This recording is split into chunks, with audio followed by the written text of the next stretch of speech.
Very warm good morning to all and welcome to this session and welcome to our channel Unacademy CSIR Life Sciences.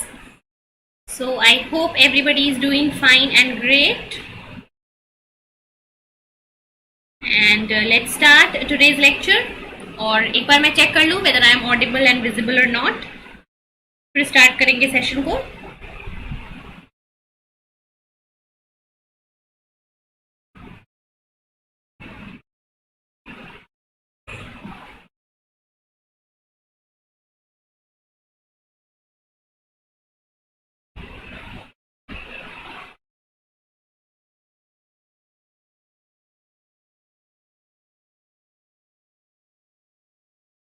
Yes, so I think the video is live and I am audible and visible.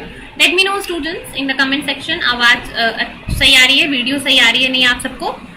So आज के lecture में हम photosynthesis जो हमारा unit है जो अभी हम कर रहे हैं प्लांट फिजियोलॉजी का, ठीक है. सो इसके ऊपर हम 12 लेक्चर्स ऑलरेडी अपना कंप्लीट कर चुके हैं. 2 लेक्चर्स और बचे हैं थ्योरी लेक्चर्स जो हम करेंगे, उसके बाद क्वेश्चन प्रैक्टिस होगा. सो इस 12 लेक्चर्स के अंदर जो भी चीजें हमने पढ़ी हैं उसके ऊपर क्वेश्चन प्रैक्टिस जो है वो करने वाले हैं हम आज फोटोसिंथेसिस यूनिट के ऊपर, ठीक है. सो लेक्चर स्टार्ट करेंगे फटाफट से. और स्टार्ट करने से पहले, क्वेश्चंस पे जाने से पहले, let me tell you few important things related to Unacademy. Unacademy के बेनिफिट्स, अनअकैडमी के advantages, why you should join Unacademy. तो अनअकैडमी के प्लेटफॉर्म पे आपको प्लस सब्सक्रिप्शन, आइकनिक सब्सक्रिप्शन और स्पेशल क्लासेस, 3 कैटेगरी की क्लासेस मिलती हैं. अगर आप प्लस सब्सक्रिप्शन और आइकनिक सब्सक्रिप्शन के लिए जाते हो तो ये होती है पेड क्लासेस. अगर आपको फ्री क्लासेस देखनी है तो वो होती है अनअकैडमी की free classes, right. Free classes के अंदर आपको अनअकैडमी के एजुकेटर्स जो है वो आपके लिए लाइव सेशंस लेते हैं और आप ये लाइव सेशन अटेंड कर पाओगे. इसमें क्वेश्चन प्रैक्टिस होते हैं, डाउट क्लियरिंग सेशंस होते हैं, ठीक है. ये सारी चीजें होती हैं. अगर आप प्लस और आइकनिक सब्सक्रिप्शन में जाना चाहते हो जो कि पेड क्लासेस होती है, उनकी एडवांटेजेस की अगर हम बात करें तो उनके एडवांटेजेस क्या है. यहाँ पे आपको class, test series, practice session मिलता है, वो भी एक वेल स्ट्रक्चर्ड तरीके से. मतलब कि आपके फुल सिलेबस को यहाँ पे कवर किया जाता है. अगर सीएसआईआर की बात करें तो सीएसआईआर में जो 13 यूनिट्स हैं उन पूरे के पूरे 13 यूनिट्स को आपके प्लस कोर्सेज और आइकनिक कोर्सेज के अंदर कंप्लीट कराए जाएंगे इंडिया के बेस्ट एजुकेटर्स के द्वारा. ये होगा प्लस में. आइकनिक सब्सक्रिप्शन का क्या फायदा है, आइकनिक सब्सक्रिप्शन के अंदर क्या अलग है. आइकनिक सब्सक्रिप्शन अगर आप लेते हो तो इस आइकनिक सब्सक्रिप्शन के अंदर आपको पर्सनल गाइडेंस मिलेगा. मतलब यहाँ पे आपको मेंटरशिप मिलता है, यहाँ पे आपको स्टडी प्लानर मिलता है, ठीक है. जहाँ पे आपके कंप्लीट स्टडी प्लान को आपको दिया जाएगा, कब कौन सा यूनिट पढ़ना है, कैसे पढ़ना है, ये सारी चीजें आपको आइकनिक में बताई जाती हैं. स्टडी मटेरियल आपको यहाँ पे मिलता है, राइट. स्टडी मटेरियल मतलब कि प्रैक्टिस नोट्स और प्रैक्टिस क्वेश्चंस, ये सारी चीजें. देन एक्सपर्ट गाइडलाइंस, एक्सपर्ट आपको throughout your examination, throughout your preparation आपको गाइड करते हैं यहाँ पे, ठीक है. एक्सपर्ट गाइडलाइंस भी, एक्सपर्ट गाइडेंस भी आपको यहाँ पे मिलती है. And the next thing is test analysis. यहाँ पे आपके परफॉर्मेंस की, आपके टेस्ट, जो भी एग्जाम दे रहे हो, जो भी टेस्ट में अपियर हो रहे हो, उन सब का एनालिसिस भी यहाँ पे होता है. सो ये सारी एडवांटेजेस ऐड करके आपको किस में मिलते हैं, आइकनिक सब्सक्रिप्शन के अंदर मिलते हैं. तो अगर आप आइकनिक सब्सक्रिप्शन लेते हो तो आपको क्लासेस के साथ साथ एक्स्ट्रा एडवांटेजेस भी मिलते हैं जो कि आपको यहाँ पे पर्सनल गाइडेंस, स्टडी प्लानर, इन सब के फॉर्म में मिलेगी. सो आप इन सारे प्लेटफॉर्म के थ्रू आप अगर ज्वाइन करना चाहते हो, आप अनअकैडमी से जुड़ना चाहते हो तो आप इन सारे बेनिफिट्स को अवेल कर सकते हो. और अगर आप इन सब में इंटरेस्टेड हो उसके लिए आपको क्या करना है, उसके लिए आपको अनअकैडमी का लर्निंग ऐप इंस्टॉल करना है. प्ले स्टोर पे जाके सर्च करो अनअकैडमी, देन ये लर्निंग ऐप आएगा, इसको इंस्टॉल कर लो. इंस्टॉल करने के बाद आप यहाँ पे क्या कर सकते हो, सीएसआईआर नेट अपनी गोल सेलेक्ट करो, ठीक है. इसके बाद आपको सीएसआईआर कैटेगरी की प्लस क्लासेस और फ्री क्लासेस दोनों ही मिल जाएंगी. अगर आप फ्री क्लासेस देखना चाहते हो तो फ्री लाइव क्लासेस पे क्लिक करके सारी की सारी फ्री क्लासेस यहाँ से देख सकते हो. अगर आप पेड क्लासेस में लेना चाहते हो, अगर आप प्लस सब्सक्रिप्शन या आइकनिक सब्सक्रिप्शन लेना चाहते हो तो प्लस पे क्लिक करके then just go on get subscription. Then next step is choose your plan. क्या है, आपका प्लान चूज करना. सो आपकी स्ट्रैटेजी क्या है, आप कौन से एग्जाम को टारगेट कर रहे हो, उसके अकॉर्डिंग आप अपने प्लान को चूज कर सकते हो. देन प्लान चूज करने के बाद पेमेंट करना होता है. पेमेंट करने से पहले ध्यान रखना, यहाँ पे एक रेफरल कोड एंटर करने का ऑप्शन आता है आपके पास, and you can use my referral code, that is सुरभि01.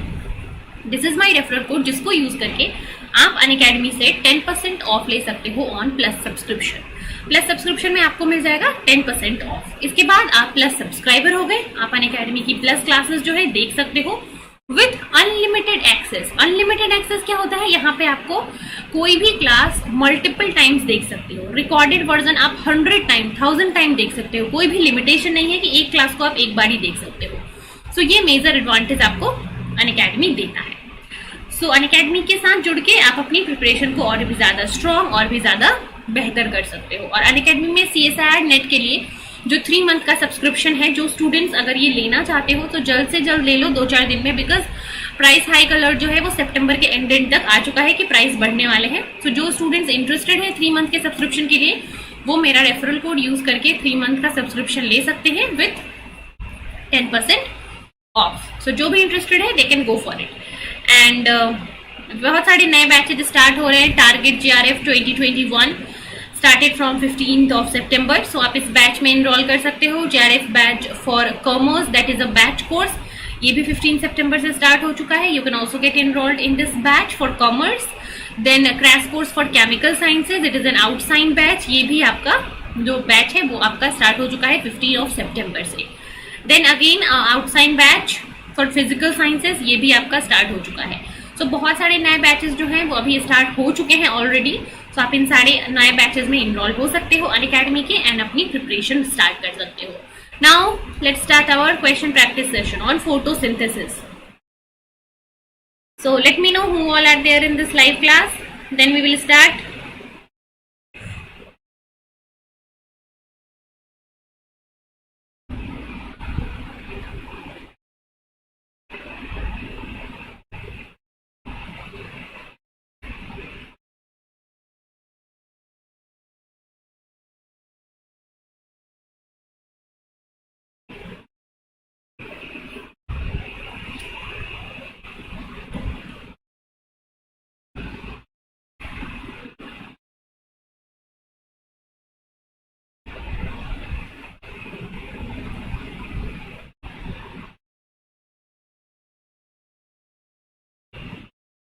My wait friend.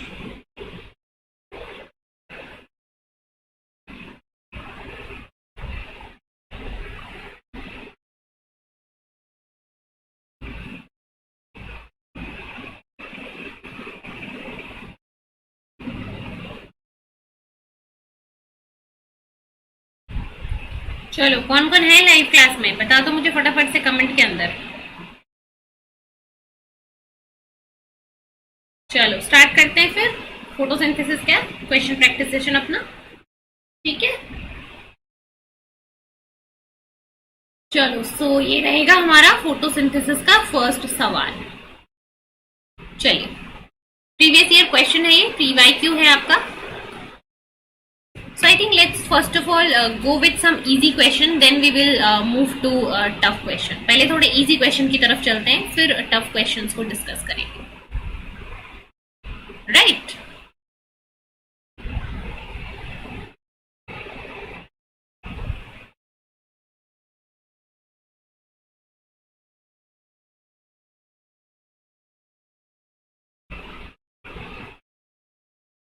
चलो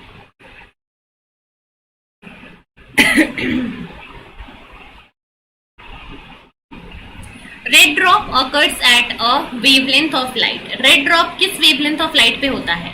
रेड ड्रॉप का कॉन्सेप्ट आपने पढ़ा था, रेड ड्रॉप का कॉन्सेप्ट हमने पढ़ा था। बताओ रेड ड्रॉप जो है वो किस वेवलेंथ ऑफ लाइट पे होता है?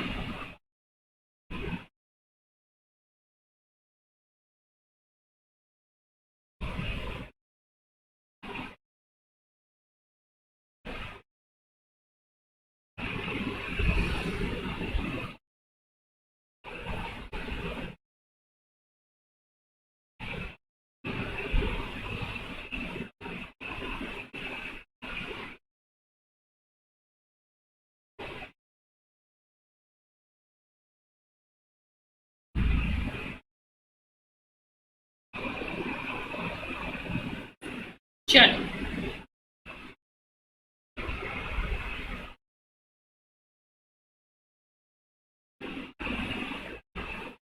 चलो देखते हैं इसको, ठीक है। किसका किसका आंसर आ गया? शुभम का और रसविंदर का, 2 आंसर आ चुके हैं हमारे पास। आ जाओ रेड ड्रॉप इफेक्ट क्या होता है, सबसे पहले याद करो। रेड ड्रॉप इफेक्ट हमने पढ़ा था, रेड ड्रॉप इफेक्ट क्या हमने पढ़ा था, yes.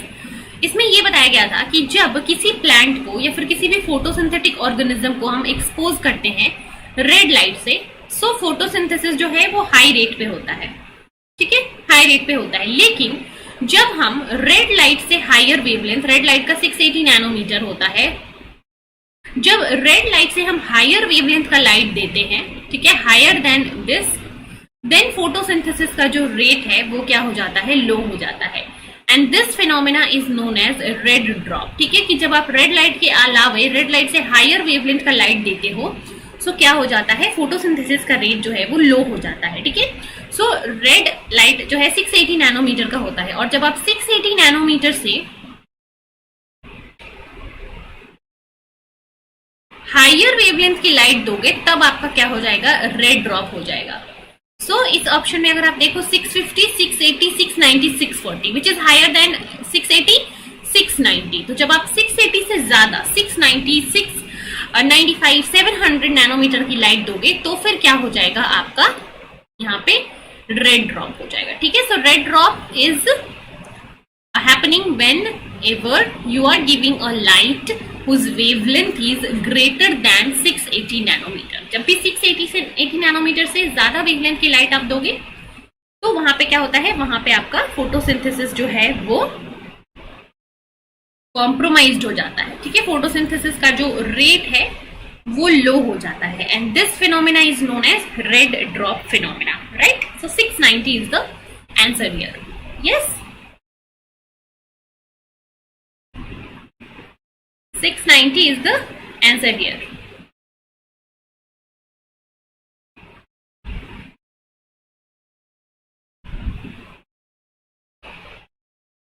Is it clear to everyone?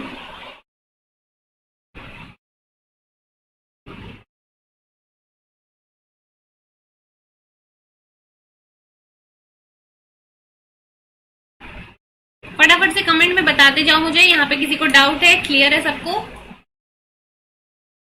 Red drop occurs at a wavelength of light, red drop किस वेवलेंथ ऑफ लाइट पे होता है?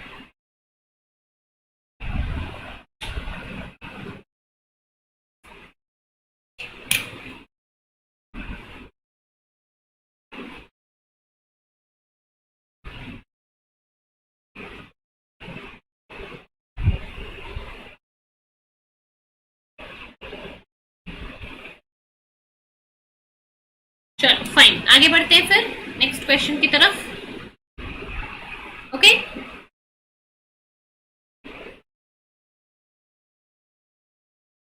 चलो इसको सॉल्व करो। Which of the following statement is true regarding the magnesium porphyrin ring and the phytol tail of chlorophyll molecule?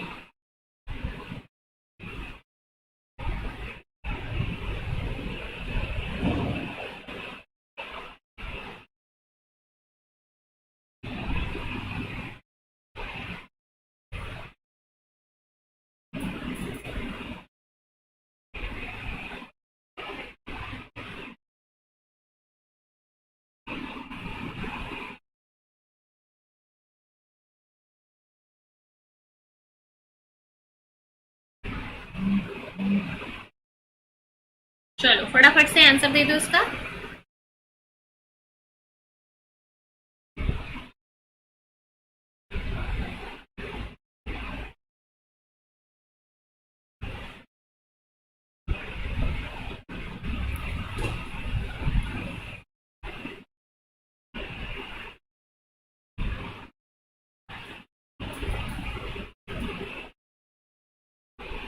Which of the following statement is true regarding the magnesium porphyrin ring and the phytol chain of chlorophyll? फटाफट से answer दीजिए।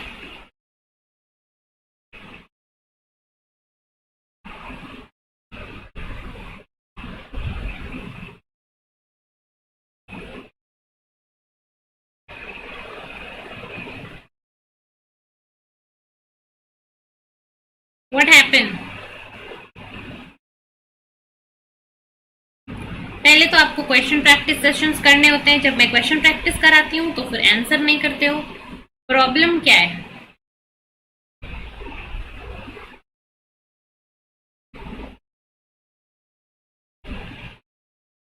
Yes,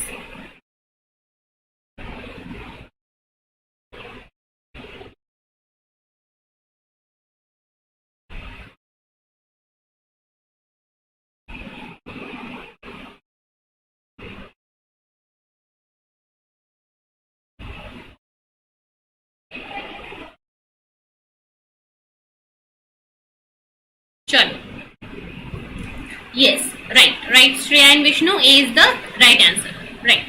So which of the following is true regarding the magnesium pyrrole ring and the phytol chain of chlorophyll molecule? So chlorophyll molecule का जब structure देखोगे आप, so क्या होता है, वहां पे एक पोरफायरिन रिंग होता है, पोरफायरिन रिंग के अंदर यहाँ पे एक मेटल आयन होगा और मेटल आयन से यहाँ पे पायरोल रिंग्स अटैच होंगे 4, और कंप्लीटली ये स्ट्रक्चर होता है आपका क्या, पोरफायरिन रिंग। ये कंप्लीट स्ट्रक्चर होता है पोरफायरिन रिंग, और इस पोरफायरिन रिंग में हाइड्रोफिलिक ग्रुप्स होते हैं OH, NH2, जिसके कारण this porphyrin ring is hydrophilic, right. ये पोरफायरिन रिंग क्या है, हाइड्रोफिलिक है। इसके अलावा there is a tail here, there is a hydrocarbon tail. कौन सा टेल होता है, hydrocarbon tail, and this hydrocarbon tail is hydrophobic in nature. तो ये जो हाइड्रोफोबिक टेल है, जो कि हाइड्रोफोबिक इन नेचर होता है, ये इस क्लोरोफिल मॉलिक्यूल को हाइड्रोफोबिक इन्वायरमेंट में वाया हाइड्रोफोबिक इंटरेक्शन स्टेबल रहने में मदद करता है, और हाइड्रोफिलिक जो है वो एक्वस लेयर में सोल्यूबलाइज्ड होने में मदद करता है। सो इस क्लोरोफिल मॉलिक्यूल के पास hydrophilic as well as hydrophobic both segment होता है, same as the lipid bilayer, जिसकी वजह से वो हाइड्रोफोबिक और हाइड्रोफिलिक दोनों ही इन्वायरमेंट के अंदर एक्सपोज्ड रह सकता है। So the porphyrin ring is hydrophilic in nature, and the porphyrin ring के बाद जो ये टेल होता है, these tails are hydrophobic in nature, that means lipophilic in nature. So the magnesium porphyrin ring is hydrophilic in nature, whereas the phytol chain is lipophilic in nature. एक जो है hydrophobic होता है, एक होता है hydrophilic. So yes, A is the right answer. Fine, let's move to next question. Which of the following is true regarding the number of pyrrole rings and the magnesium ion in the chlorophyll molecule?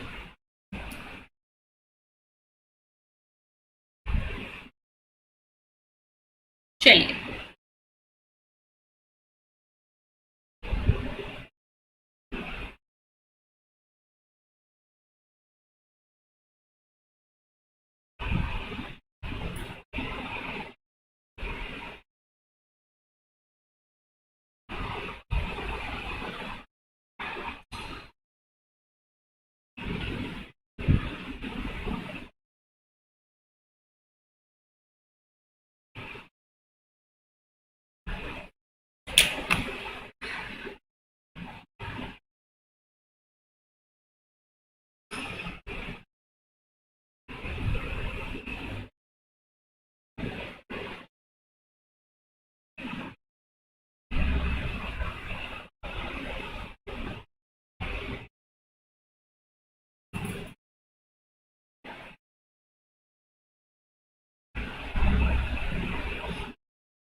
yes.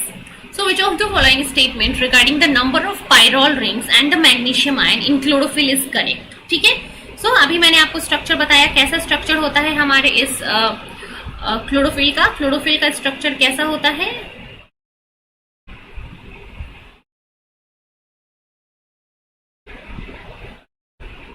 इसके अंदर एक होता है ion, magnesium ion, and इस magnesium ion से surrounded होता है 1, 2, 3 and 4 pyrrole rings, right, 4 pyrrole rings. और ये पूरा का पूरा स्ट्रक्चर मिलके क्या बनता है, पोरफायरिन रिंग या फिर प्रोटोपोरफायरिन रिंग। ठीक है, सो इस प्रोटोपोरफायरिन रिंग या पोरफायरिन रिंग के अंदर क्या होता है, 4 pyrrole ring plus 1 magnesium atom. ठीक है, ये होता है आपका chlorophyll A, chlorophyll B, chlorophyll C, chlorophyll D, सब में similar 4 pyrrole rings and 1 magnesium atom होता है। ठीक है, क्लोरोफिल के हर एक स्ट्रक्चर में, जिसमें कि these pyrrole rings are hydrophilic in nature and इसके अलावा स्पाइरल रिंग से अटैच होता है एक लिपिड या फिर hydrophobic chain that is hydrophobic in nature.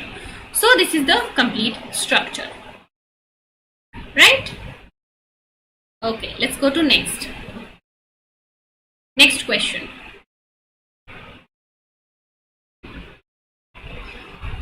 The first acceptor of electron from an excited chlorophyll molecule of photosystem 2.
चलो let's see this.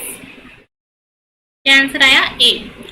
So the first acceptor of electron from an excited chlorophyll photosystem 1. So chlorophyll photosystem 2 जो होता है that is the P6AT.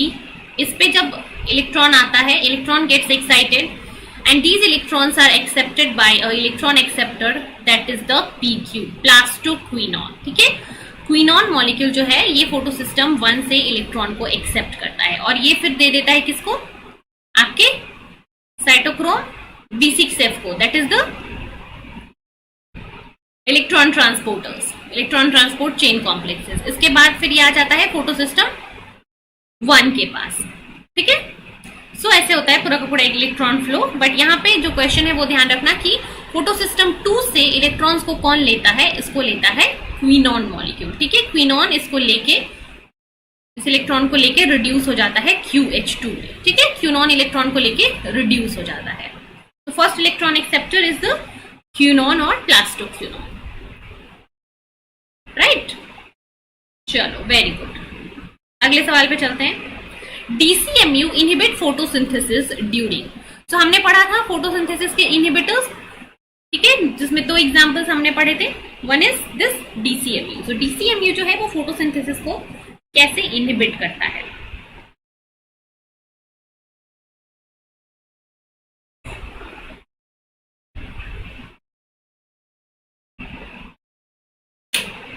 बताइए.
Yes, DCMU inhibit the photosynthesis. DCMU photosynthesis को inhibit करता है.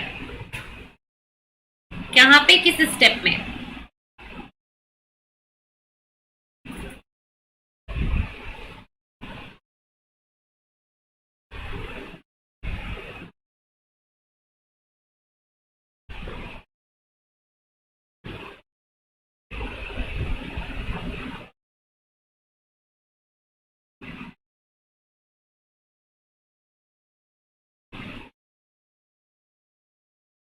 Yes, चलो देखते हैं इसको।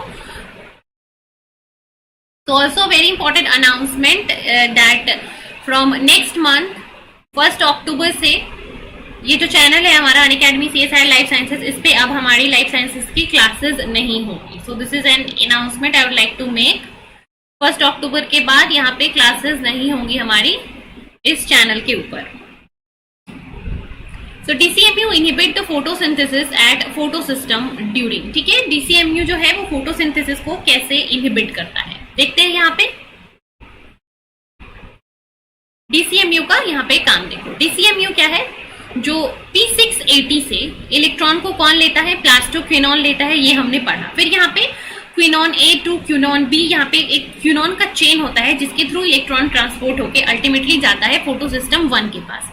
सो फोटोसिस्टम 2 से इलेक्ट्रॉन को प्लास्टोक्विनोन लेगा और इसको फिर फोटोसिस्टम 1 के पास डिलीवर करना होता है क्विनोन A से क्विनोन B में।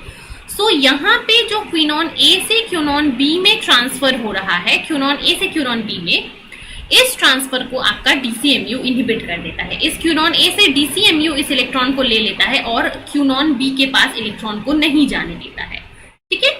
सो this DCMU inhibit the photosynthesis during the quinone A to quinone B transfer. Quinone A से क्विनोन B के पास जो ट्रांसफर होता है वहां पे DCMU काम करता है और वहां पे इलेक्ट्रॉन्स को लेके वो क्विनोन B के पास नहीं जाने देता है।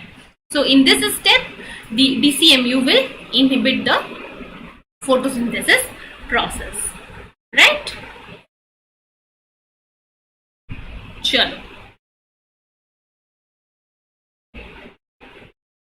चलो इसको सॉल्व करो। या so I was telling that next month से अक्टूबर से हम लोग इस चैनल पे क्लासेस अपनी नहीं लेंगे लाइव। जो एक और चैनल है अनअकैडमी का, उसका लिंक आपको बहुत ही जल्द शेयर कर दिया जाएगा। उसके ऊपर अनअकैडमी CSIR नेट एक और चैनल है, उस चैनल के ऊपर अब हमारी लाइफ साइंसेज की भी क्लासेस होंगी, जहाँ पे और CSIR net chemical sciences, mathematical sciences, physical sciences की क्लासेस होती हैं। लाइफ साइंसेज की क्लासेस भी अब वहीं पे होगी। ये पर्टिकुलर चैनल जो लाइफ साइंसेज के लिए था, इसको अब बंद किया जा रहा है। लाइफ साइंसेज की क्लासेस और बाकी सारे जगहों की क्लासेस सब एक ही चैनल पे होंगी। उस चैनल का लिंक आपको जल्द ही शेयर कर दिया जाएगा, यहाँ पे आपको मिल जाएगा।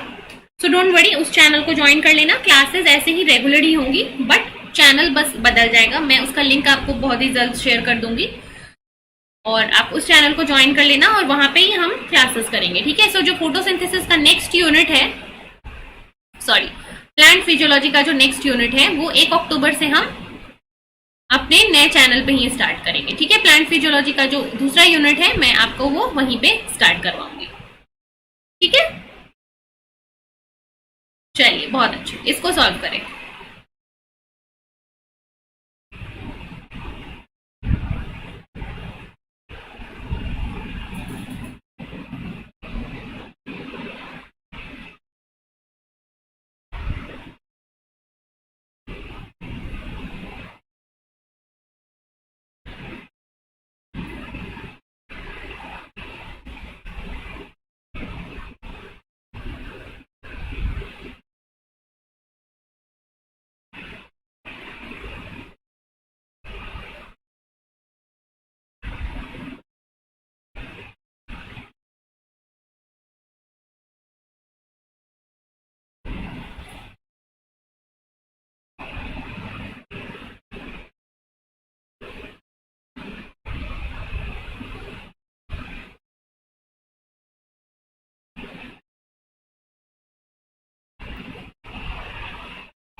चलो बी आंसर, सबको बी आंसर लगता है?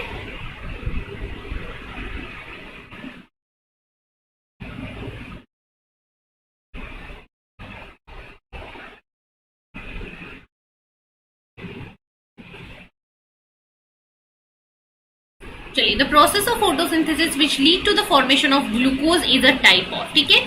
फोटोसिंथेसिस के टाइप में क्या होता है, CO2 जो है वो कन्वर्ट होता है किसके अंदर, C6H12O6। सो CO2 के अंदर H का एडिशन हो गया, यहाँ पे कार्बन और ऑक्सीजन तो है ही, हाइड्रोजन और आ गया। तो जहां पे भी हाइड्रोजन का क्या होता है, एडिशन होता है, उस रिएक्शन को क्या बोलते हैं, reduction reaction, right. So during the process of photosynthesis, CO2 is being reduced. Very basic question. Yes, everyone. Shreya, Rashvinder and Vishnu. Yes, B is right. चलो बहुत ही अच्छी बात है, अभी इसको सॉल्व करेंगे। The oxygen evolving complex of photosynthesis contain a metalloenzyme core containing.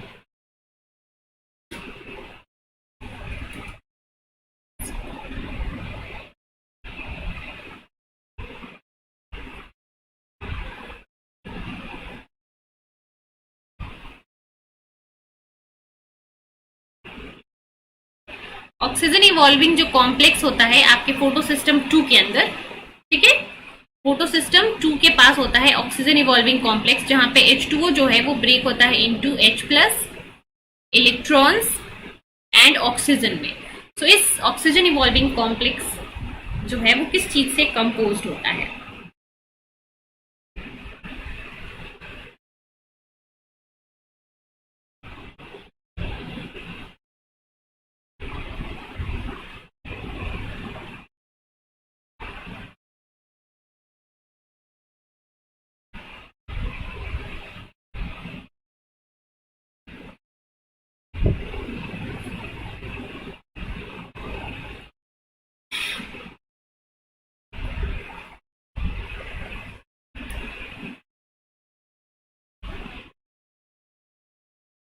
Yes.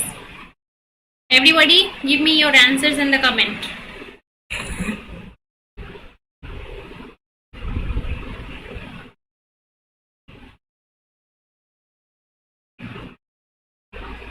The oxygen evolving complex contains metalloenzyme which is composed of magnesium and iron. ठीक है, इस ऑक्सीजन इवॉल्विंग कॉम्प्लेक्स के अंदर क्या होता है? मैग्नीशियम एटम होता है और आयरन एटम होता है ना? Right. Oxygen evolving complex is composed of manganese and iron. ठीक है, इसके अंदर मैंगनीज होता है और आयरन होता है। यस, राइट एवरीवन, डी जो है सही जवाब है, बिल्कुल सही जवाब है आपका D.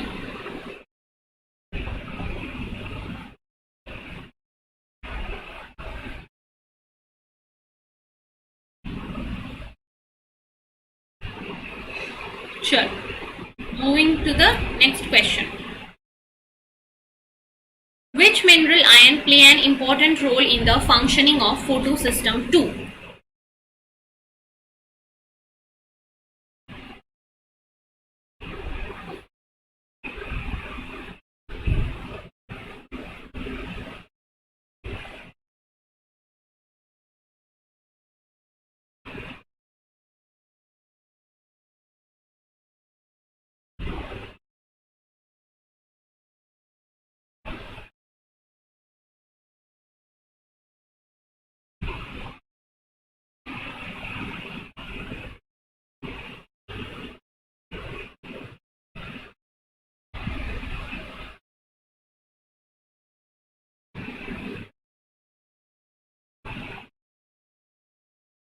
Yes. Which of the following ion play an important role in photosystem 2?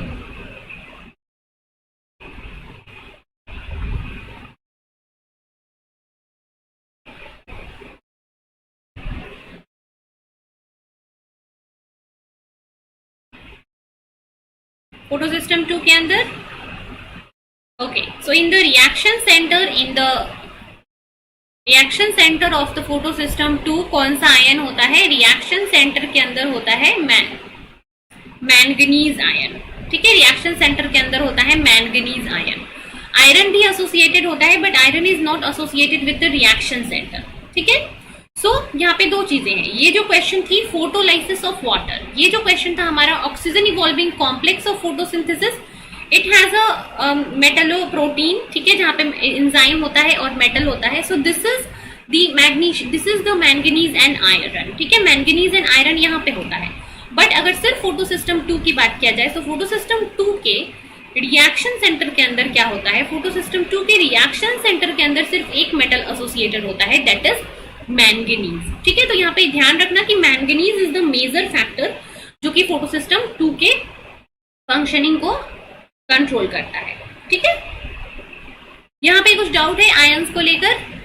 Oxygen evolving complex के अंदर जो OEC होता है ओईसी के अंदर मैंगनीज और Fe दोनों होता है, लेकिन सिर्फ और सिर्फ अगर हम फोटोसिस्टम 2 की बात करें, फोटोसिस्टम 2 के रिएक्शन सेंटर की बात करें, वहां पे मैंगनीज आयन होता है। ठीक है,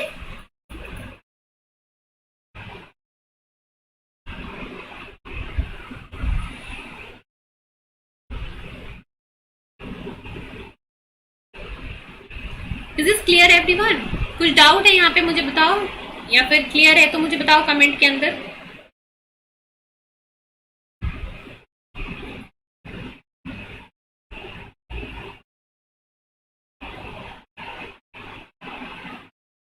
Yes, everyone in the comment section, yes or no?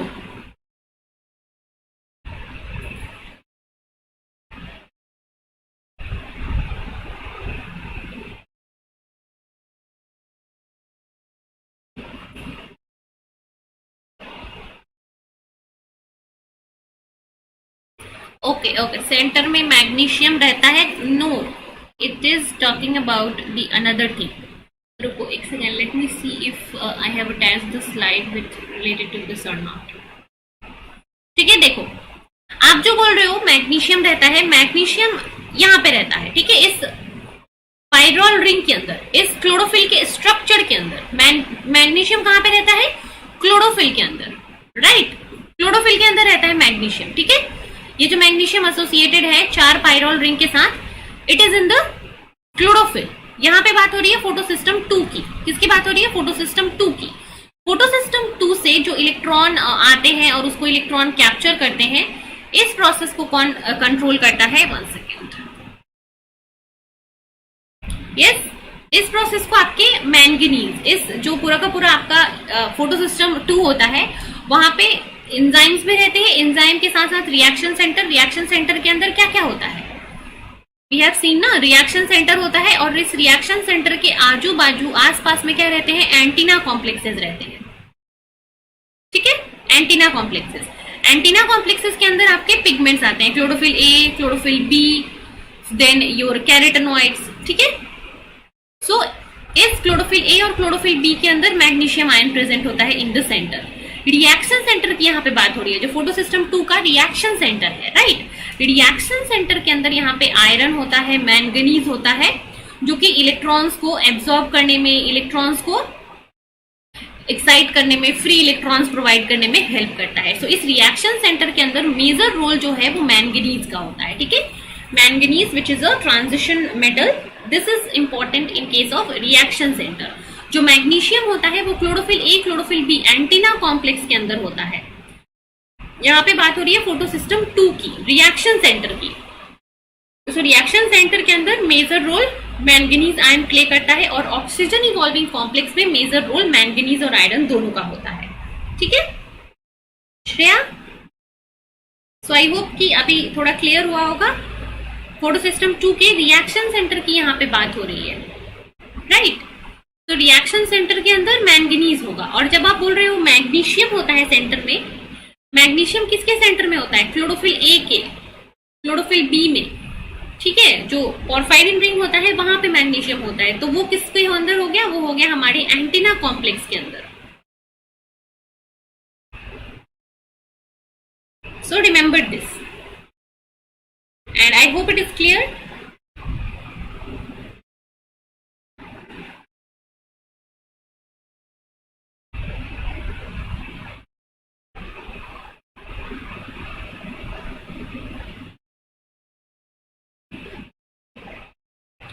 In this question, correct answer is manganese and iron.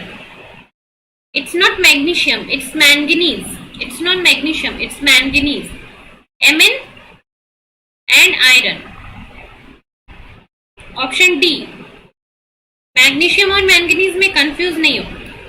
This is manganese, manganese and iron.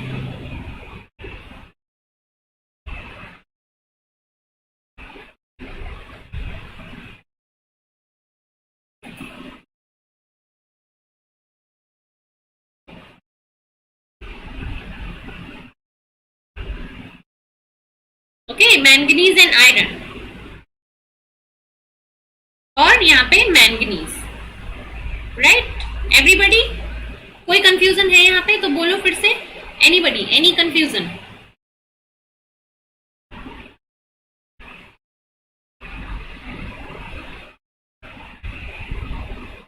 चलिए, आई होप कि अभी क्लियर होगा. So will move ahead now. आगे बढ़े अगले सवाल पे. चलो, ठीक है. ये थोड़ा सा याद करने टाइप क्वेश्चन है. Which of the following statement regarding photo system is true. So ये purple sulphur, green sulphur bacteria के बारे में हमने डिस्कस नहीं किया है. So will just see here. Solve करो, फिर हम इसको देख लेंगे.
चलो, ठीक है. So which of the following statement is true. देख लेते हैं इसको, याद कर लेना. यहाँ पे ए स्टेटमेंट, ठीक है, that PS1 is present in green sulfur bacteria and PS2 is present in non sulfur bacteria, right. ध्यान रखना इस स्टेटमेंट को. फोटोसिस्टम 1 जो है वो ग्रीन सल्फर बैक्टीरिया के अंदर होता है और फोटोसिस्टम 2 जो है वो नॉन सल्फर बैक्टीरिया के अंदर होता है. A is right answer. There is nothing to explain, so I am moving ahead. चलो, अगला सवाल ये है. ये थोड़ा सा इंपॉर्टेंट क्वेश्चन है. क्वेश्चन को रीड करो और सॉल्व करो. सही आंसर चाहिए मुझे, सबसे सही आंसर चाहिए from all of you.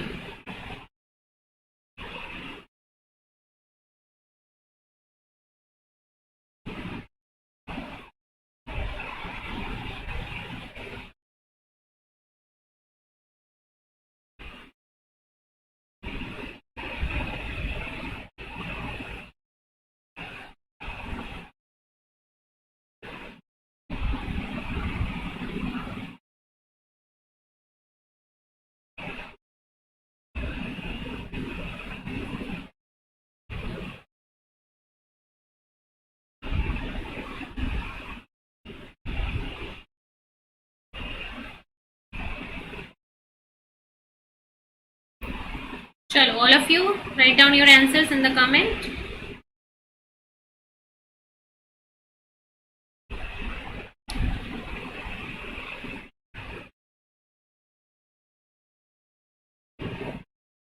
Ribulose bisphosphate carboxylase, that is Rubisco, catalyzes both carboxylation and oxygenation of RuBP.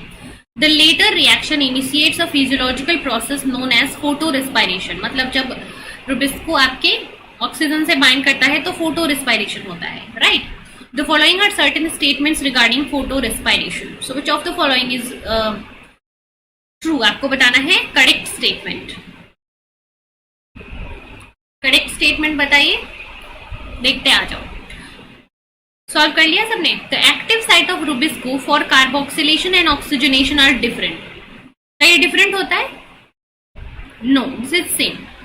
Rubisco enzyme पे O2 और CO2 दोनों की जो बाइंडिंग साइट होती है वो सेम होती है, इसलिए दोनों के बीच में क्या होता है? कॉम्पिटिटिव इनहिबिशन होता है. दोनों एक दूसरे के साथ कंपीट करते हैं फॉर द एक्टिव साइट. सो दोनों के लिए जो बाइंडिंग साइट होती है, एक्टिव साइट होती है, वो सेम होता है. One of the step in photorespiration is the conversion of glycine to serine. Yes, glycine to serine, is it there? This step is there? Yes, glycine to serine conversion is there. 50% of the carbon lost in the chloroplast during oxygenation is recovered through photorespiration. Okay? Is this true? 50% carbon क्या recover हो जाता है? No. 50% recover नहीं होता है, less than होता है. The pathway of photo respiration involve chloroplast, peroxisome and mitochondria. Is this true? Yes. Chloroplast, mitochondria और पेरोक्सिसोम 3 ऑर्गेनेल के मिलने से आपका फोटो रेस्पिरेशन होता है. तो ये भी सही है. बी और डी जो है सही है. बी स्टेटमेंट सही है, डी स्टेटमेंट सही है. So right answer is option number C. Yes, everyone. Yes, C is the right answer. B and D. Yes, Shreya, right. B and D यहाँ पे सही है. So right answer is option C. Where is why all students are not replying? सिर्फ 2 students ही answer दे रहे हैं. क्या problem है? Only 2 students, Vishnu and Shreya. कहाँ है बाकी सारे बच्चे? क्वेश्चन प्रैक्टिस सेशन का मतलब क्या है जब आप आंसर ही नहीं कर रहे हो? फिर क्यों कराना क्वेश्चन प्रैक्टिस सेशन? बताओ.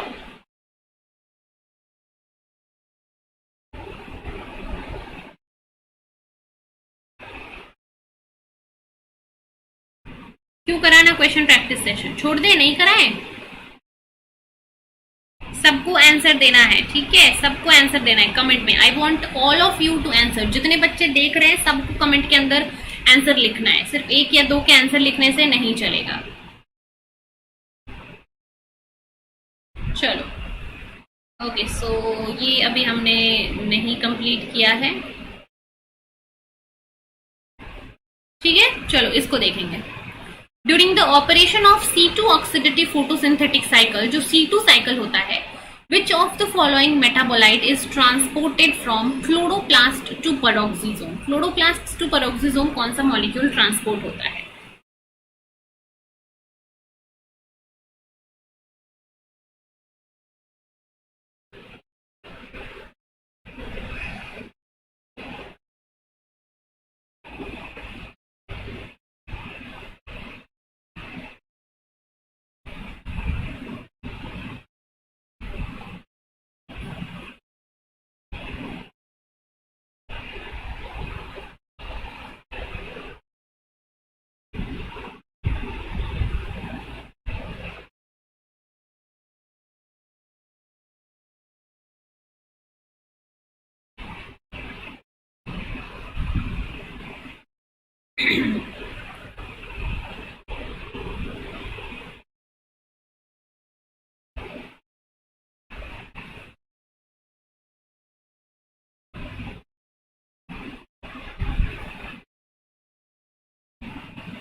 Yes, during the operation of C2 oxidative cycle, which of the following metabolite is transported from chloroplast to peroxisome? ठीक है? Right? So let's see this. Answer क्या है इसका? D. So let's have a look on the cycle. So क्या होता है आपका जो C2 साइकिल होता है, स्टार्ट होता है कहाँ से? स्टार्ट होता है क्लोरोप्लास्ट से. क्लोरोप्लास्ट के अंदर RUPP is first of all converted into phosphoglycolate. Now phosphoglycolate is converted into glycolate, right? Phosphoglycolate to glycolate. Now this glycolate will leave the chloroplast and enter into the peroxisome. Chloroplast से glycolate निकलता है और कहाँ पे जाता है? Peroxisome के अंदर जाता है. ग्लाइकोलेट अब कन्वर्ट होता है ग्लाइसिन में और ग्लाइसिन पेरोक्सिसोम से माइटोकॉन्ड्रिया के अंदर आता है.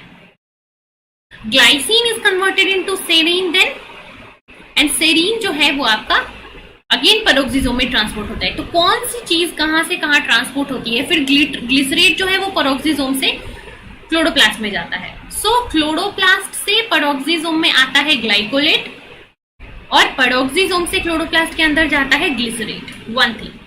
देन पेरोक्सीटोम टू माइटोकॉन्ड्रिया आता है glycine.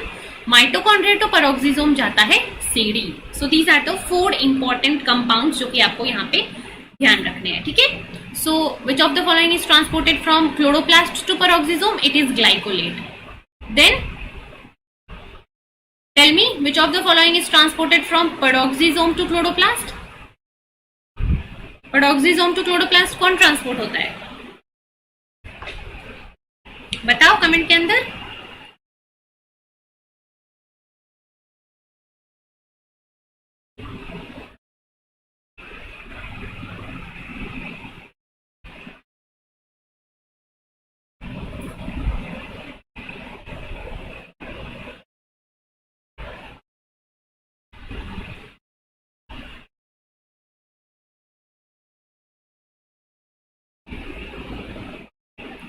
Right, so it is glycerate, right. Glycerate जो है वो पेरोक्सिसोम से वापस क्लोरोप्लास्ट में भेजा जाता है। देन पेरोक्सिसोम से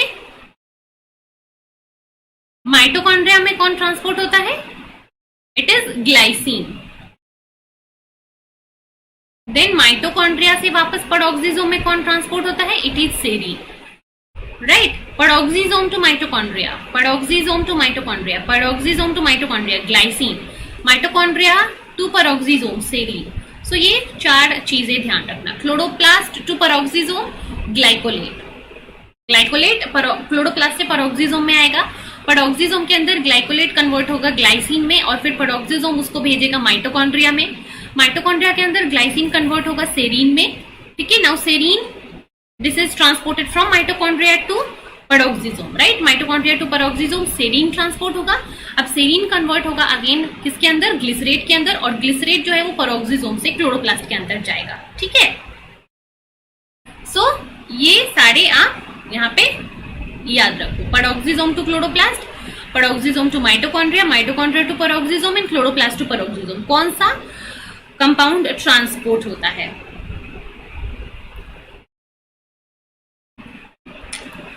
यस, क्लियर हो गया? बताओ मुझे, या फिर you want me to explain anything again?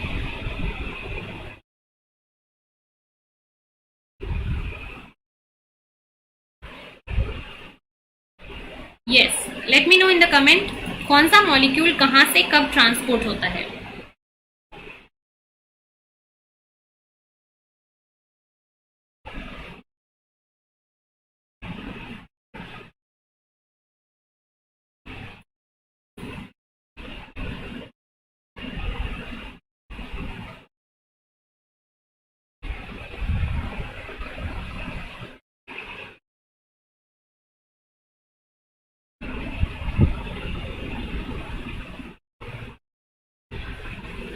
चलो,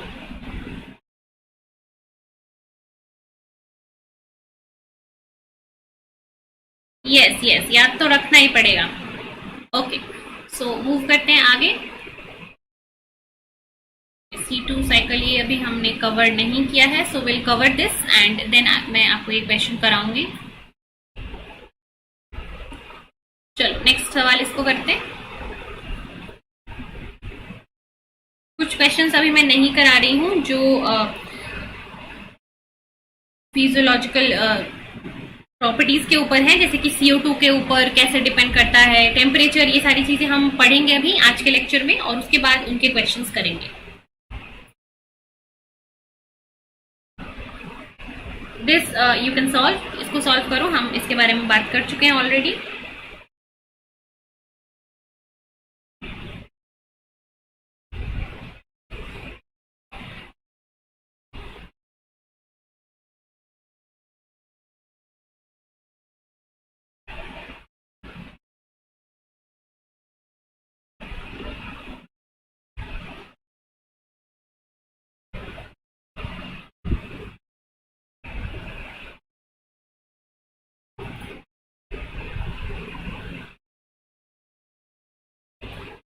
चलो फटाफट से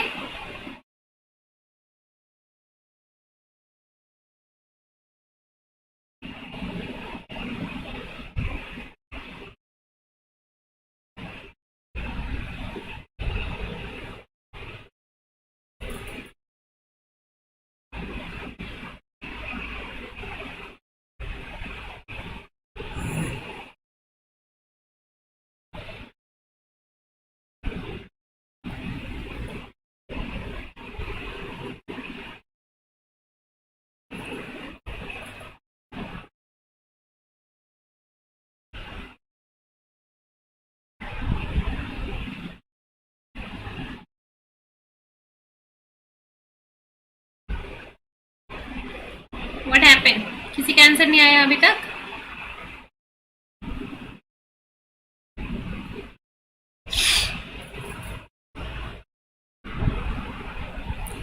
following statements are related to oxidative phosphorylation. 4 statements हैं ऑक्सीडेटिव फॉस्फोडाइलेशन से रिलेटेड। सो यहाँ पे आपको करेक्ट स्टेटमेंट चूज कर लेना है।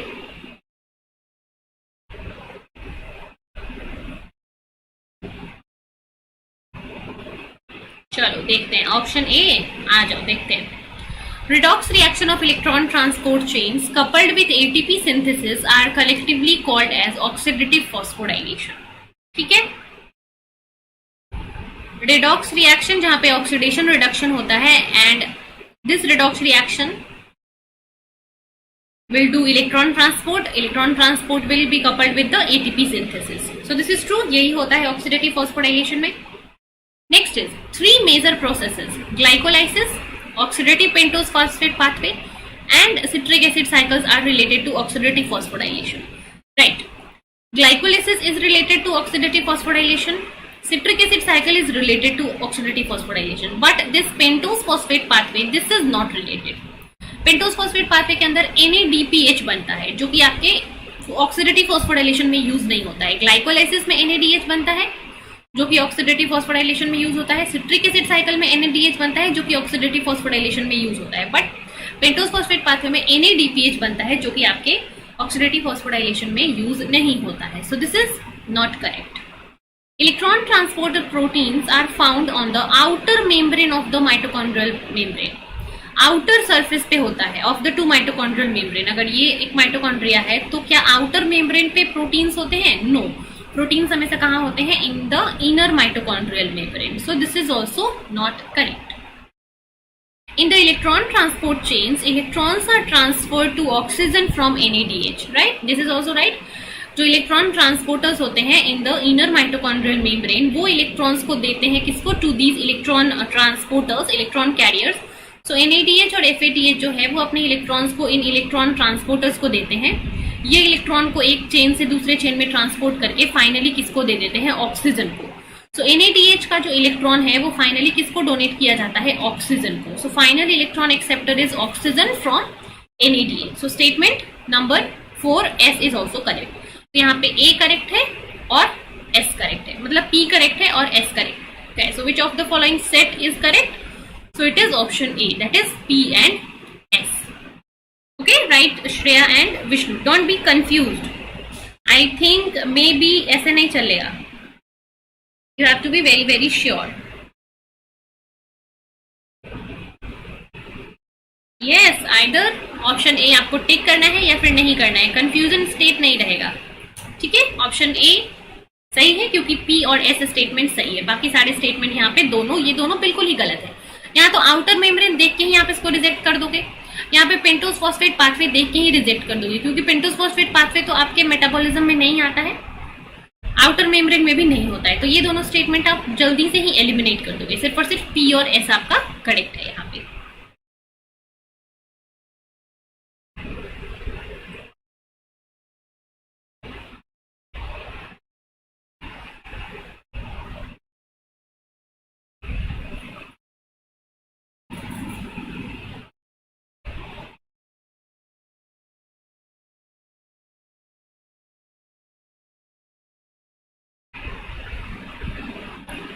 चलो, any doubt here? Anybody in this question? कुछ डाउट है तो बोलो फटाफट।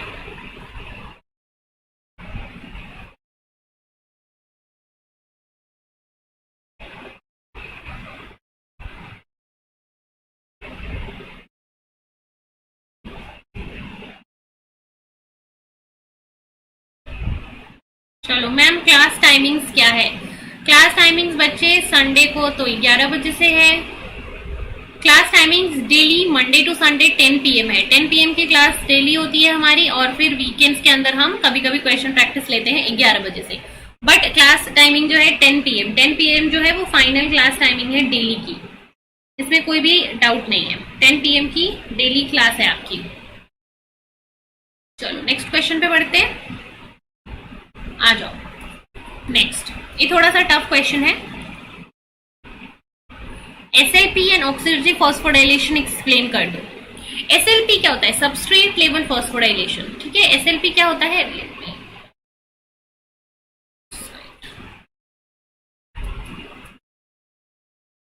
SLP is substrate level phosphorylation.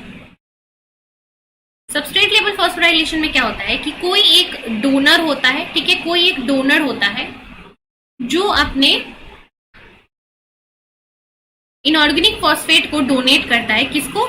ADP को, और एडीपी उस फॉस्फेट के साथ बाइंड करके एटीपी बना लेता है। सो एक डोनर इनऑर्गेनिक फॉस्फेट डोनेट करेगा, एक सबस्ट्रेट होगा, ठीक है, जो कि अपना इनऑर्गेनिक फॉस्फेट डोनेट करेगा, और यहाँ पे एडीपी इस इनऑर्गेनिक फॉस्फेट से बाइंड करके फॉस्फोडाइस्टर बॉन्ड बना के एटीपी बना लेगा। So this is the substrate level phosphorylation. Oxidative phosphorylation में क्या होता है? इलेक्ट्रॉन ट्रांसपोर्ट चेन के थ्रू प्रोटॉन ग्रेडियंट बनता है, ठीक है, प्रोटॉन ग्रेडियंट बनता है। अब इस प्रोटॉन ग्रेडियंट को यूज करके देखो, जो सबस्ट्रेट लेवल फॉस्फोडाइलेशन होगा, ये एक सबस्ट्रेट है, यहाँ पे इनऑर्गेनिक फॉस्फेट अटैच है। इस सबस्ट्रेट और इनऑर्गेनिक फॉस्फेट के बॉन्ड को ब्रेक किया जाएगा, और इस बॉन्ड को ब्रेक करने से जो एनर्जी मिलेगा, इस एनर्जी को यूज करके इनऑर्गेनिक फॉस्फेट और एडीपी को कंबाइन करके एटीपी में कन्वर्ट कर दिया जाएगा। So this is substrate level phosphorylation. मतलब एडीपी और इनऑर्गेनिक फॉस्फेट के बीच में जो बॉन्ड फॉर्म होगा, इस बॉन्ड फॉर्म करने के लिए जो एनर्जी चाहिए वो आपको इस बॉन्ड के ब्रेक करने से जो एनर्जी मिल रही है वो यूज हो जाएगा। मतलब कि सबस्ट्रेट और इनऑर्गेनिक फॉस्फेट के बीच में ये जो बॉन्ड है, इस बॉन्ड को जब हम ब्रेक करेंगे, इससे जो एनर्जी रिलीज होगी वो इनऑर्गेनिक फॉस्फेट और एडीपी के बॉन्ड को फॉर्म करने में हेल्प करेगी, ठीक है। So this is substrate level phosphorylation, right. Next is oxidative phosphorylation. Oxidative phosphorylation के अंदर क्या होता है? यहाँ पे सबसे पहले इलेक्ट्रॉन ट्रांसपोर्ट चेन होगा, जहां पे इलेक्ट्रॉन्स ट्रांसपोर्ट होंगे from NADH to oxygen, and during this transport a proton gradient is created. इस ट्रांसपोर्ट के टाइम पे क्या होगा? प्रोटॉन ग्रेडियंट इज क्रिएटेड, ठीक है। अब इस प्रोटॉन ग्रेडियंट के अंदर जो माइटोकॉन्ड्रियल मेम्ब्रेन है, इनर माइटोकॉन्ड्रियल मेम्ब्रेन, इसके बाहर और अंदर क्या है? H+ का डिफरेंस है। और इस H+ को डिफरेंस में क्या होता है? इस H+ को एक जगह पे हाई कंसेंट्रेशन है, एक जगह पे लो कंसेंट्रेशन है। सो इस कंसेंट्रेशन डिफरेंस में क्या होगा? इलेक्ट्रॉन्स जो है, प्रोटॉन्स जो है, वो अपने हाई कंसेंट्रेशन से लो कंसेंट्रेशन की तरफ फ्लो करेंगे, और इस डाउनहिल मूवमेंट में, ये जो डाउनहिल मूवमेंट होगा किसका? प्रोटॉन्स का। सो प्रोटॉन्स के डाउनहिल मूवमेंट से जो एनर्जी कंजर्व होगा, ठीक है, कोई भी चीज डाउनहिल मूव करता है तो उससे एनर्जी कंजर्व होता है, और इस डाउनहिल मूवमेंट से जो एनर्जी कंजर्व होगा, उस एनर्जी को यूज करके यहाँ पे एडीपी और इनऑर्गेनिक फॉस्फेट के बीच में बॉन्ड फॉर्म कराया जाता है। तो मेनली एटीपी बनाने के लिए आपको क्या चाहिए? एडीपी और इनऑर्गेनिक फॉस्फेट को कंबाइन करना है। सो इस बॉन्ड को कंबाइन करने के लिए आइदर प्रोटॉन के ट्रांसपोर्ट से एनर्जी लिया जा सकता है, या फिर सबस्ट्रेट से फॉस्फोडाइलेशन से एनर्जी लिया जा सकता है। तो जब सबस्ट्रेट के डीफॉस्फोडाइलेशन से एनर्जी लिया जाए तो वो होता है सबस्ट्रेट लेवल फॉस्फोडाइलेशन। जब प्रोटॉन का डाउनहिल मूवमेंट हो और उससे जो एनर्जी कंजर्व हो उसको यूज करके एटीपी बनाया जाए तो वो होता है oxidative phosphorylation. This is the basic difference between the substrate level phosphorylation and oxidative phosphorylation, right Vishnu? ये हो गया SLP एंड ऑक्सीडेटिव फॉस्फोडाइलेशन के बीच में difference. Let me know if it is clear to everyone.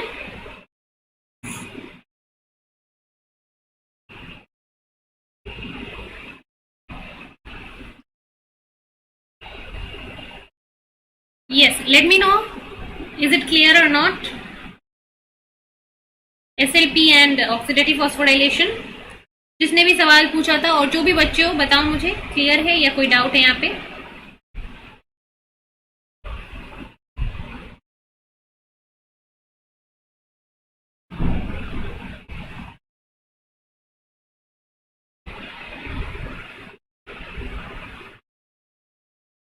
ठीक है, चलो let's go to next question then.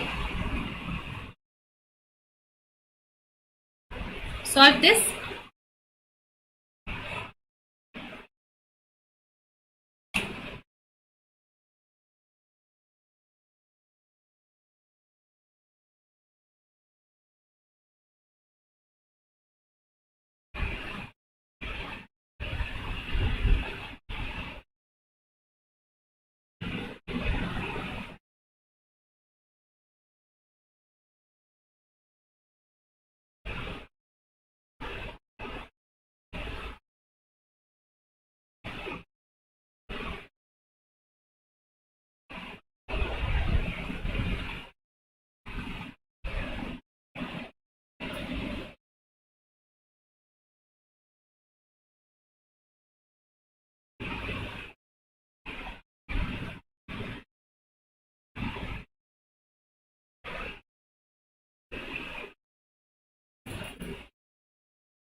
Answer दीजिए इसका।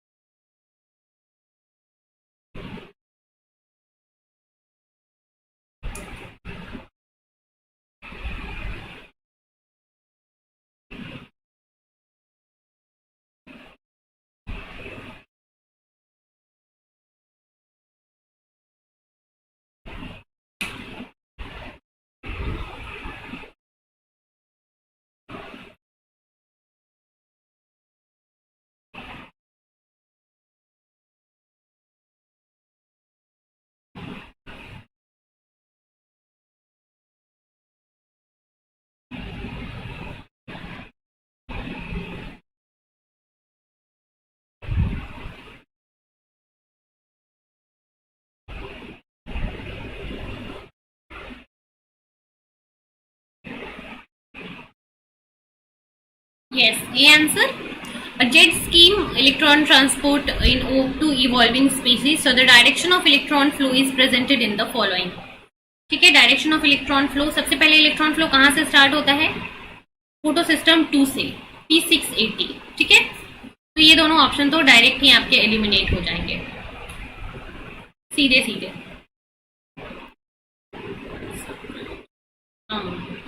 1 सेकेंड, सम कंफ्यूजन। ठीक है, सो इलेक्ट्रॉन फ्लो स्टार्ट होता है कहाँ से आपका? P680 से, P700 से भी होता है, सॉरी, P680 से स्टार्ट होता है। P680 से स्टार्ट होके वो इलेक्ट्रॉन कहाँ पे जाता है? सबसे पहले P680 से, let's see in this picture, P680 से इलेक्ट्रॉन जाएगा सबसे पहले किसके पास? फियोफाइटिन के पास। Pheophytin will give it to quinone A और क्यूनॉन बी। ठीक है, क्यूनॉन ए क्यूनॉन बी देगा, then it will go to the cytochrome B6 complex, right. So photo system 2 से P680 से pheophytin and then quinone A quinone B. So P618 से pheophytin, then quinone A quinone B, then cytochrome B6, then phytocyanin and then P700। ये होता है आपका first pathway. अब कहाँ पे इलेक्ट्रॉन चला गया? P700 के पास चला गया। P700 तक जाने के लिए क्या क्या पाथवे रिमेंबर करो? P680 से फियोफाइटिन, फियोफाइटिन से quinone A quinone B, then cytochrome B6 complex, then plastocyanin and then P700। ये हो गया first pathway. Remember this first pathway. Then comes the second pathway. P700 से वापस से इलेक्ट्रॉन निकलता है, P700 से इलेक्ट्रॉन सब निकलेगा और P700 से इलेक्ट्रॉन निकल के फिर किसके पास जाता है? देखो, यहाँ पे कुछ कंपोनेंट्स होते हैं A0 A1, then it will go to the iron sulphur cluster and finally to the ferredoxin. Iron sulphur cluster के अंदर अगर आप यहाँ पे देखोगे, सो आयरन सल्फर क्लस्टर के 3 कंपोनेंट होते हैं। Iron sulphur cluster FeSX, FeSA and FeSB। तो यहाँ पे X में जाता है, फिर A में जाता है, फिर B में जाता है। ये सीक्वेंस होता है। आयरन सल्फर क्लस्टर का component X, A, then B, then ferredoxin and then finally to the NADP+। ठीक है, सो यहाँ पे देखोगे अगर तो P700 से it will go to the phyloquinone, that is A, then FeSA, no, it will go to FeSX, then A, then B, then finally to the ferredoxin। तो ये होता है आपका correct sequence R and S। ध्यान रखना इस figure को ध्यान रखना। एक तो यहां से यहां तक और दूसरा यहां से यहां तक, ये 2 होते हैं आपके। This is from photo system 2 to photo system 1 and this is from photo system 1 to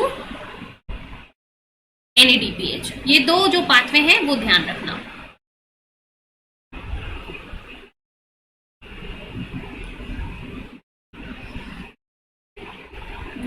yes, कोई बात नहीं, ये क्वेश्चन थोड़ा सा टफ था, थोड़ा सा याद रखने वाला है। रिमेंबर ऑल दीज थिंग्स, याद रखना, थोड़ा सा ध्यान रखने का है। ये वाला पाथवे और ये वाला पाथवे कंप्लीटली ध्यान रखना।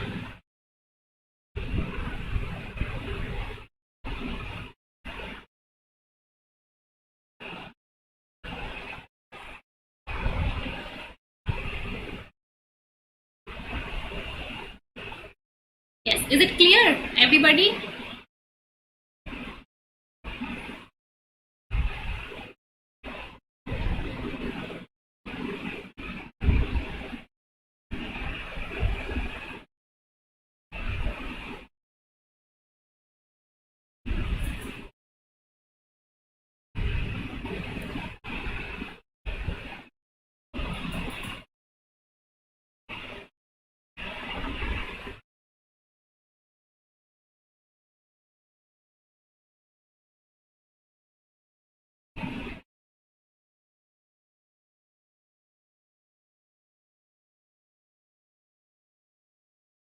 चलो moving ahead, next question.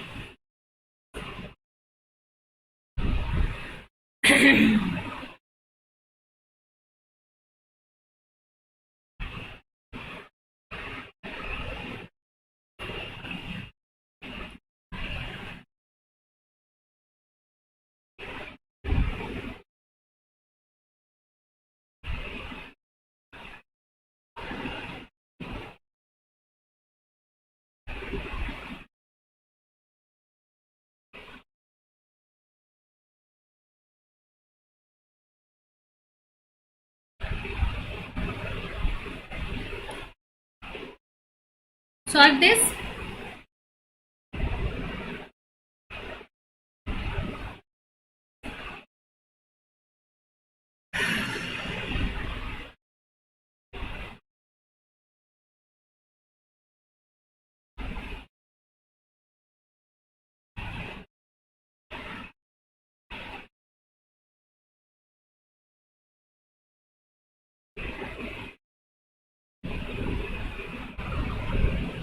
Yes. Answers कहाँ है सबके?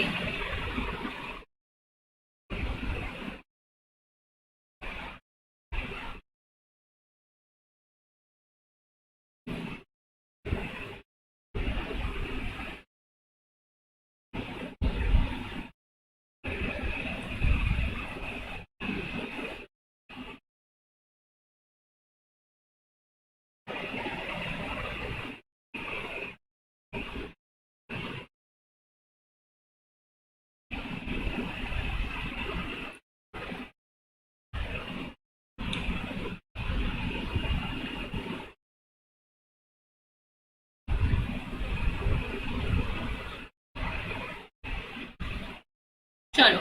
In plants, the energy of sunlight is first absorbed by the pigments present in their leaf, followed by the fixation of carbon through photosynthesis.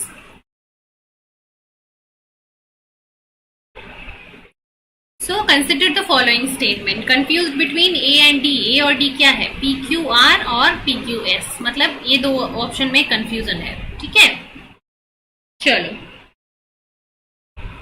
Chlorophyll A and B are abundant in green plants. यहाँ पे तो कोई confusion नहीं होगा, ये तो बिल्कुल ही true statement है. ठीक है.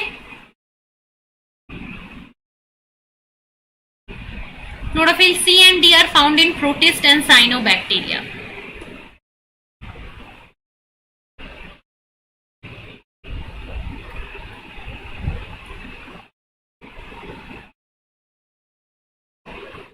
Option B PRS. How is it correct? तो यहाँ पे गलत हो गया.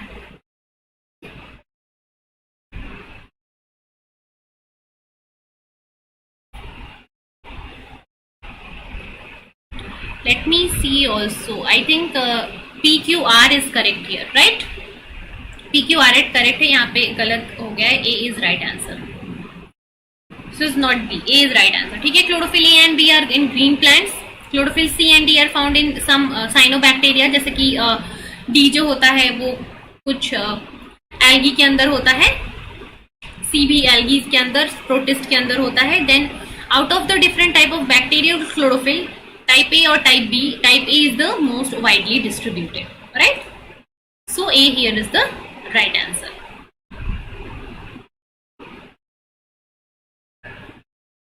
ठीक है. A is right answer. Yes. यहाँ पे गलत हो गया था, A होगा. So let's move ahead. चलो. Following statement related to the organization of 4 membrane protein complexes in the thylakoid membrane. Thylakoid membrane के अंदर जो प्रोटीन्स होते हैं, इनके अरेंजमेंट के बारे में बताओ.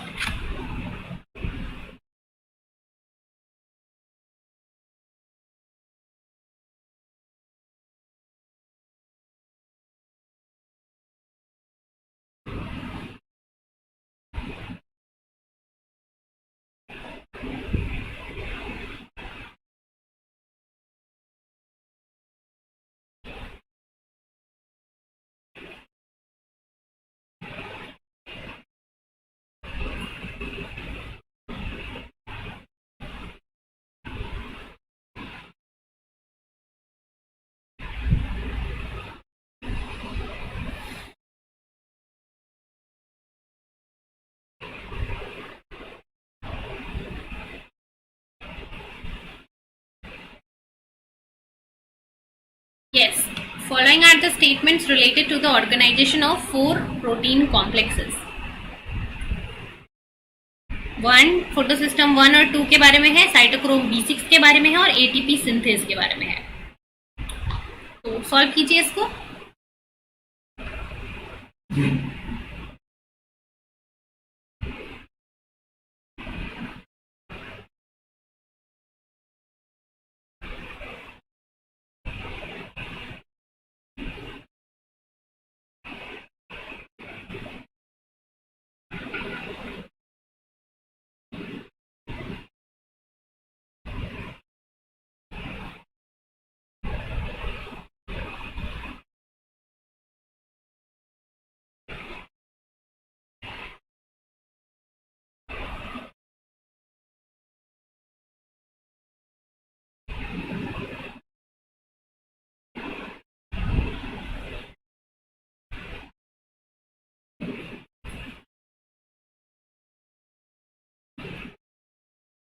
ए answer, B answer, A answer, B answer.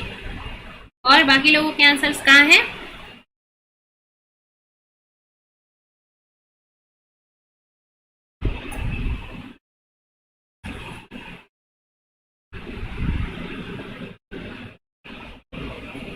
चलो देखते हैं इसको. 4 major proteins, photosystem 2 and 1 and cytochrome B6 and ATP. Photosystem 2 is predominantly located in the thylakoid membrane, right? In the stacked region. जो ऐसे stacked regions होते हैं that are grana lamella, यहाँ पे photosystem 2 होता है, right? This is true. Photosystem 1 is found in the unstacked region. जो यहाँ पे unstacked region होते हैं that is the stroma lamellae, यहाँ पे फोटोसिस्टम 1 होता है. ये भी सही है. Cytochrome B6 is confined to the stroma only. ATP synthase is located in the unstacked region. अब देखो साइटोक्रोम B6, यहाँ पे आप कैसे करोगे इसको? साइटोक्रोम B6F जो है क्या वो स्ट्रोमा में प्रेजेंट होता है? नो, बिकॉज साइटोक्रोम B6 क्या है? It is a electron transport complex part. और इलेक्ट्रॉन ट्रांसपोर्ट कॉम्प्लेक्सेस कहाँ पे होते हैं? सारे के सारे मेम्ब्रेन्स के अंदर होते हैं. सो ये जो हार्ड स्टेटमेंट है यहाँ पे आप इसको डायरेक्टली बिल्कुल फटाक से एलिमिनेट कर सकते हो. आर जो है इनकरेक्ट है, पी, क्यू और एस जो है यहाँ पे वो सही है. आर जो है बिल्कुल गलत है क्योंकि आर क्या बोल रहा है? दैट साइटोक्रोम B6 जो है वो स्ट्रोमा के अंदर होता है. नो, साइटोक्रोम B6 जो है वो कहाँ पे प्रेजेंट होगा? वो आपके मेम्ब्रेन में ही प्रेजेंट होगा. So statement R is incorrect. Right is P, Q and S here. P is the right answer.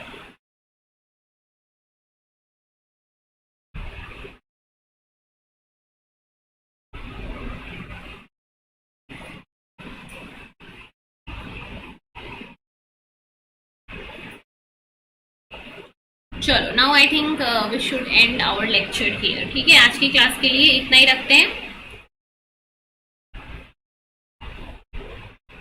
ठीक है, will continue with our question practice session. Right, चलो अभी बहुत सारे क्वेश्चंस हैं वो हम कंटिन्यू करेंगे अपने अगले सेशंस के अंदर. आज के लिए इतना ही रखते हैं. ठीक है, सो आई होप आज की लेक्चर में जो भी क्वेश्चंस हमने करे सबको सारे क्वेश्चंस क्लियर होंगे. All questions are clear everyone? किसी को किसी क्वेश्चन में डाउट है आज के, या फिर किसी का कुछ भी सवाल है इस क्वेश्चन प्रैक्टिस सेशन से related, so you can ask me now. या फिर किसी भी लेक्चर से रिलेटेड जो हमने फोटोसिंथेसिस के ऊपर किए हैं, कुछ डाउट है किसी भी लेक्चर से रिलेटेड फोटोसिंथेसिस का तो बताओ. आई होप कोई डाउट नहीं होगा किसी को. और अगर फिर भी डाउट रहता है तो कमेंट में तो बता ही सकते हो. आपको जब भी बताना है कमेंट देख के मैं आपका रिप्लाई कर दूंगी. जब भी आपको इश्यू लगता है, जब भी आपको डाउट लगता है, कमेंट में मेंशन कर देना डाउट को, without any hesitation, without any issue. ठीक है, हम कमेंट में आपके डाउट को देखेंगे और फिर उसको डिस्कस कर लेंगे. ठीक है, चलो फिर आज के लेक्चर के लिए इतना ही रखेंगे, कल कंटिन्यू करेंगे। और आज 10 बजे से लेक्चर है हमारा, थ्योरी लेक्चर भी है 10 PM से, जहाँ पे हम डिफरेंट फिजियोलॉजिकल फैक्टर्स जो कि फोटोसिंथेसिस के रेट को डिटरमाइन करते हैं उसके बारे में बात करने वाले हैं 10 बजे से, ठीक है। सो अभी लेक्चर को यहीं एंड करते हैं, विल मीट एट 10 PM। और स्पेशल क्लास भी होने वाली है आज हमारी, दो स्पेशल क्लास है आज अनअकैडमी लर्निंग ऐप के ऊपर। एक है 5:15 PM से और एक है 8:15 PM से। 2 स्पेशल क्लासेस हैं हमारी। एक क्लास में हम कैंसर बायोलॉजी पढ़ने वाले हैं और दूसरे क्लास में हम 5:15 PM पे आपके वो पढ़ने वाले हैं फोटोसिंथेसिस का question. Ma'am live lectures morning में होता तो अच्छा होता। मॉर्निंग में एट व्हाट टाइम? मॉर्निंग में मैं 8:15 से करा सकती हूँ लाइव सेशन। 8:15 का टाइम मेरा फ्री रहता है, तो यूजुअली उस टाइम पे मैं स्पेशल क्लास लेती हूँ।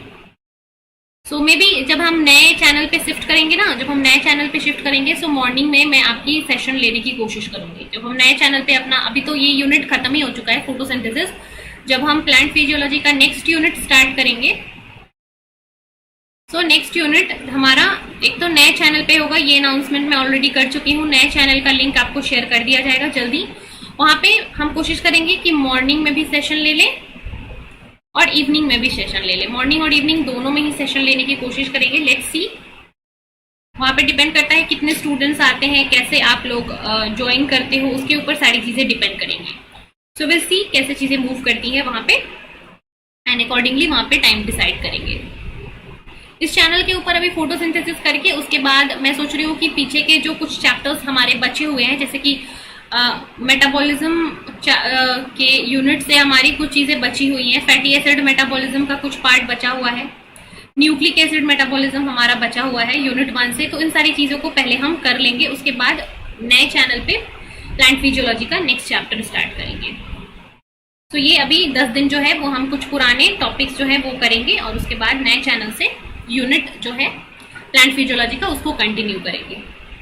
सो फिर that's all for this session. Thank you.